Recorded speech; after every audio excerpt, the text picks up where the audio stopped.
Please subscribe, give me a thumbs up, and watch it all the way through, okay? Thanks. Let's go. Ready? Set? Let's go.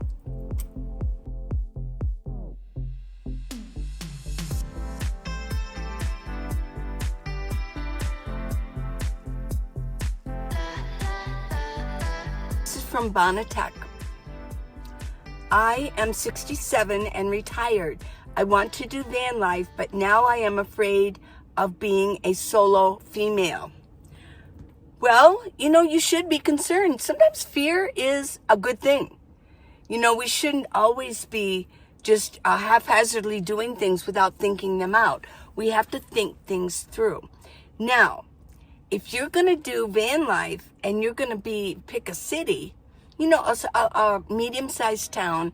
I don't recommend small towns, but that's just me.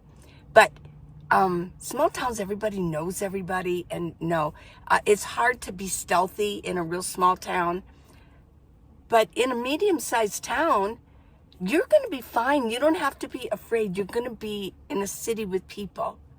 And I do have videos about how to park in a city. I've done 2 or 3 of them, and I'll leave the links at the very end. Okay? Yeah, watch it all the way to the end. So if you're going to do a lot of boondocking and you don't exactly know where to go, first of all, you should be cautious. I don't know, afraid, but you should be cautious. Since I've been a van dweller, and it's been 7 years, things have changed. They really, really have. We have a lot more people coming into the country illegally. Well, they're being let in, so I don't even know if it's illegal anymore, but there are now, they say, at this point, there's like 20 million undocumented immigrants, and they haven't kept track of them. We also have the Venezuelan, they emptied out their prisons and their mental institutions and shipped them over here, and they were let in. We've got the MS-13 gangs, and they're taking over certain cities. So it's good. Maybe it is good to actually be a van dweller, because you can easily move to another city. It's not like you bought a house and you're stuck. And then we got the Haitians in Springfield, Ohio, and it's growing. It's growing. I heard in Utah that the Venezuelans have taken over some really nice higher scale cities in Utah. So, yeah, I'm actually I'm actually a little bit happy to be in a van that I can just pick up and go, and all of my belongings are here. Yeah. Well, I am Minivan Lee. And I've lived in my minivan for 7 years. And welcome to my studio. Yeah. This is where I do a lot of my filming when I'm not boondocking or camping. Okay. So being afraid. Yeah, we should never be afraid, because fear is from the evil one, right? God wants us to be calm and peaceful. So if you are a Christian, you're going to have the Holy Spirit in you, and he will give you discernment, okay, on where to go and where to be. So if you really do feel afraid at some point, you probably do need to leave the area if you feel afraid. Just leave. If you feel that something's wrong, it probably is. Follow your instincts. Follow the Spirit. Yes.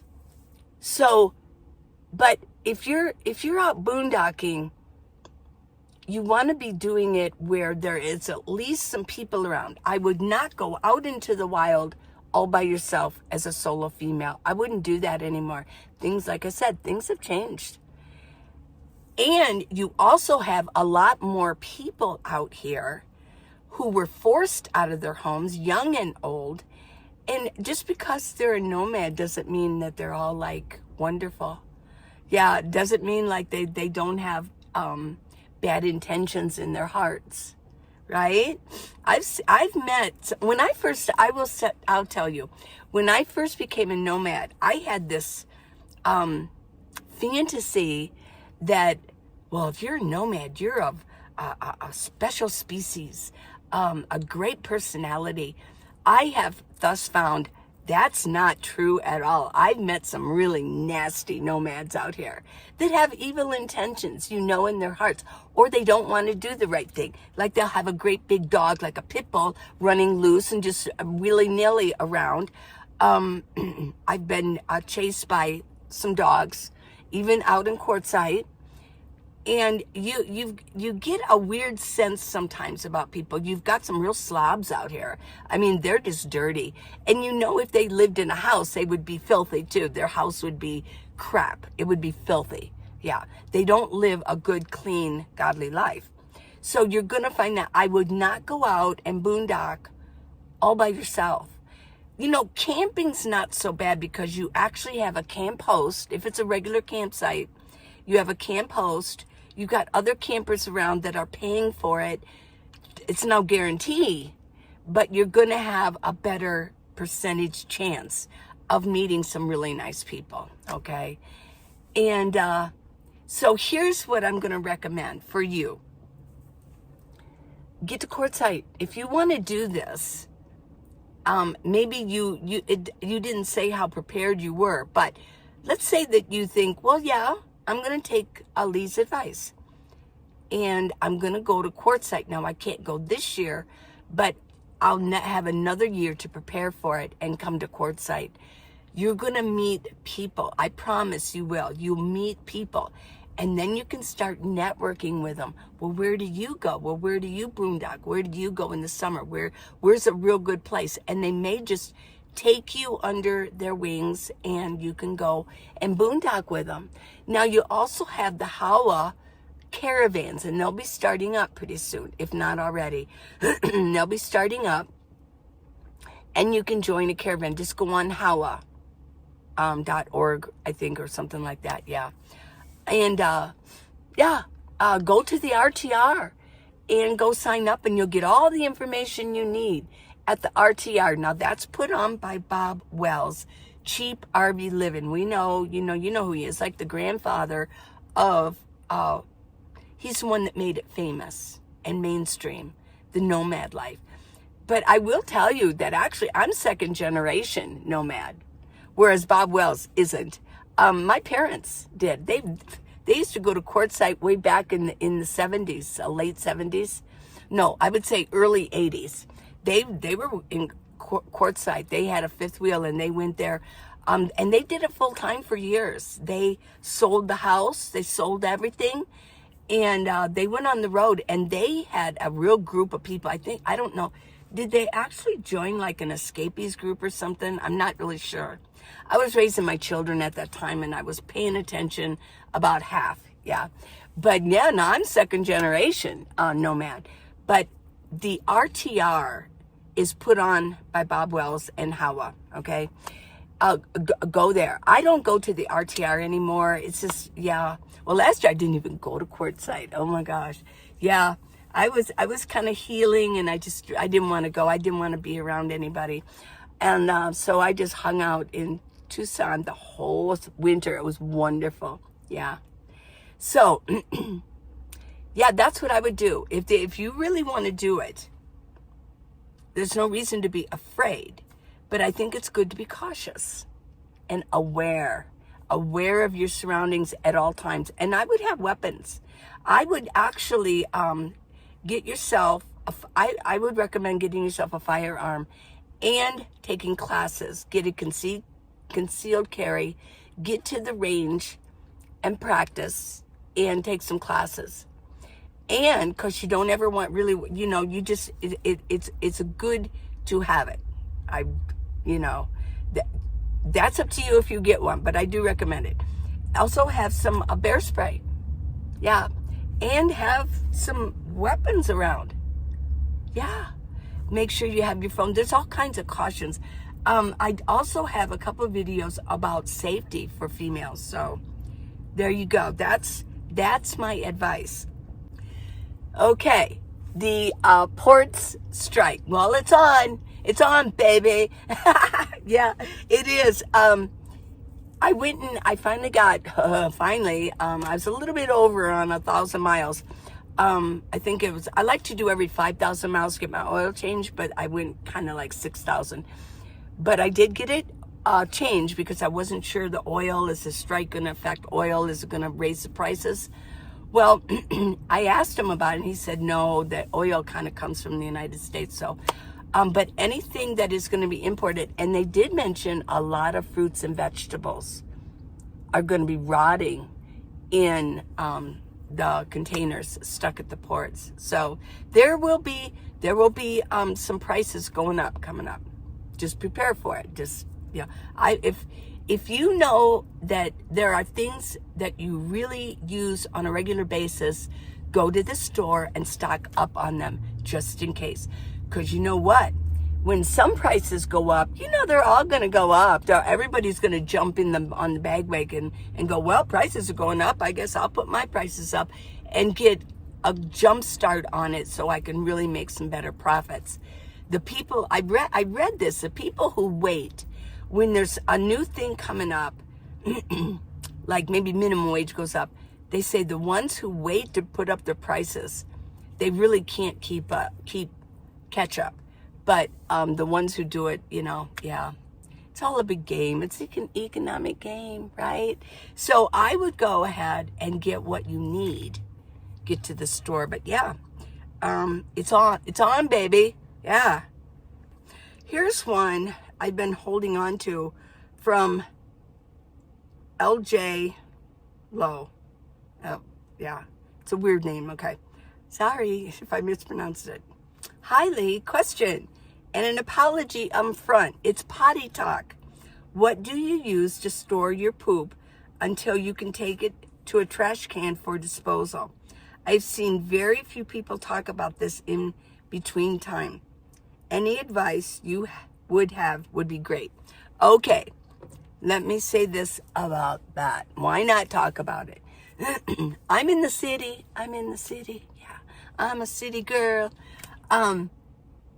I can use my bucket, and when I'm done, I take the baggie and I tie it up, leave it in the bucket, and then I drive, wherever I'm gonna drive. I mean, usually has garbage outside or a trash can or a dumpster. I'm in the city, so I have no problem with that. And I immediately, as soon as I can, I go dispose of it. Now, people say, well, you shouldn't do it that. You should, yeah, well, diapers, there's baby diapers and all kinds of things that people throw away. So, yeah, and I'm not wasting a bag. I know how it is living in a house. And I know how much trash most homes, not all of you, I know you don't. When I lived alone, I didn't have that much trash either. But families, oh my gosh, every day there's a big thing of trash, and every day they take it out. Yeah, and then they put a new baggie in. So that's really the only big bag I use. So that's how I dispose of it.